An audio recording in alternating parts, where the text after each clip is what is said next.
Hi, and we're back with BrightMedia, and we're talking to a young teacher, a student teacher, Gauta, today. Welcome, Gauta. Oh, thank you for having me, Ingrid. So, tell us what it's like to be a student teacher who is moving towards the teaching profession. I think that one, it's actually a challenging one because once you start getting into the system, you are taught how the theory is how to be in the classroom. When you go into the classroom, it's a different situation. So we're saying that the theory and the reality of being in a classroom can be a little bit different. Yes, because the challenges that are actually experienced in the South African context, they are not as yet out there in our content that we are learning about. To say, okay, this is what you're going to be challenged by, and this is what's going to be happening. So yeah, we are trying to get there bits by bits. So yeah. But it's really inspiring to actually be chatting to a young person who is going for teaching and going for education. I was under the impression that young people are not so keen on becoming teachers. We are, because there was even a day whereby I was actually thinking about it to say, does really South Africa, is it in short of teachers? But I'm like, no, there are many teachers out there, just that the system, it's not actually made for some people who are not actually tough. Yes, so you're talking about being tough and contextual challenges in the South African context. True. Can you tell us a little bit more about that? Okay, so now, for example, when you go out there, you're expecting a perfect classroom. You're expecting to have maybe 30 kids in your classroom. You're expecting them to be maybe digital savvy and all that. And then when you get in, maybe for instance, you go to a township school, you have 60 of those kids. It's something else. Now you have to try and learn how to navigate yourself among 60 of them, try and master class discipline, try and see how you can teach the content. You have 60 people that you don't even know where they come from. You have to try and teach each and every one. Because every learner is really different and they might have different learning needs. Yes. And you've got a class full of 60 learners. Are those the kinds of challenges that you're talking about? True. Because now, even if, let's say, for instance, because I'm also teaching IT, so when I go for practicals, you go in, you get a grade 10 learner. Grade 10, you're expecting, because this is the digital age, you're expecting them to be digital savvy. When you get in, a learner doesn't even have an idea how to operate a computer. So that's really interesting, because I think some people are imagining that young people are digital natives, digital savvy, all of that. And in practice, we're finding that's not the case. True. So now to them it's like, okay, how is it going? How can I move from here to there? And now since IT, it's programming per se, so now it's like you have to model the real life problems and give out a solution in a program. So for them, you're trying to teach them how to think also. And by that time, a person hasn't even used a computer before.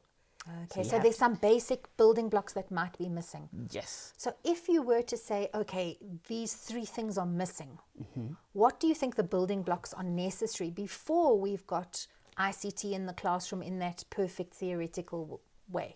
Okay, I think for us, it would be to say, try and get learners more involved with how to use a computer from, let's say, as early as possible. Okay. If it's in a primary level, let it be. If it's in a high school level, let it start maybe from grade 8, so that they are interacting with the machine, so that by the time they choose their subjects, grade 10, to say, okay, I'm taking an IT stream that actually involves mathematics and etc., they are actually able to use the computer itself. So you don't have to go back and try and teach a person how to use a computer and then get them to the programming side of the things.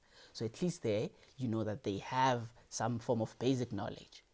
That's a great building block, is to have that basic building block for the learners. Is there an attitude that learners need to bring for ICT? There is.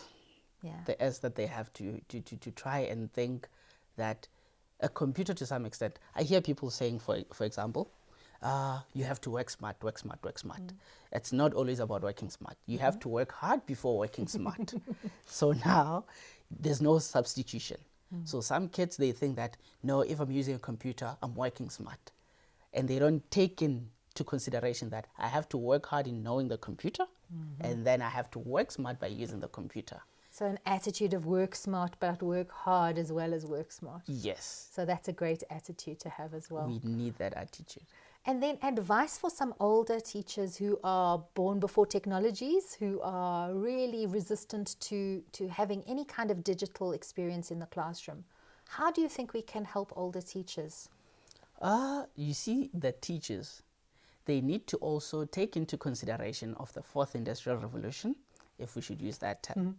They need to take into consideration that, no, we are here to stay. So now for us to actually accommodate our learners, because teaching is no longer teacher-centered. It's a bi-directional motion or movement, if I should use that term, so that, okay, teachers, I'm welcome in this digital space.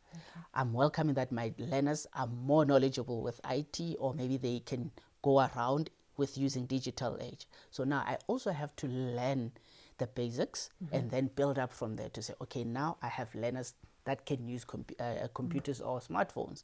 Now, how can I cater to them?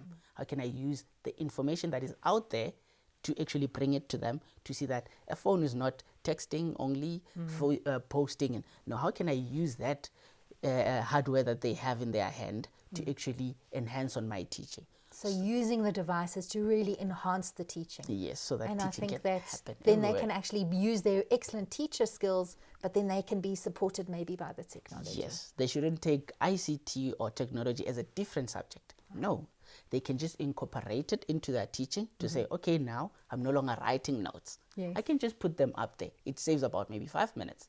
Great. Then they can see the learners in the classroom, and then they can Google stuff, they can YouTube stuff. So it's all about that. So there's an attitude and there's an openness to what else is out there on YouTube, on Google, on various other platforms. True. In order to do that. True. So thank you so much for coming along and sharing your new version of what you think teachers need. And we wish you all the best in your journey as a young teacher. Oh, thank you. It's been a pleasure. Thanks, Gata. Thank you. And stay tuned. We're going to have more episodes, and we want to let you know young people are also joining the teaching profession. So thanks from BrightMedia.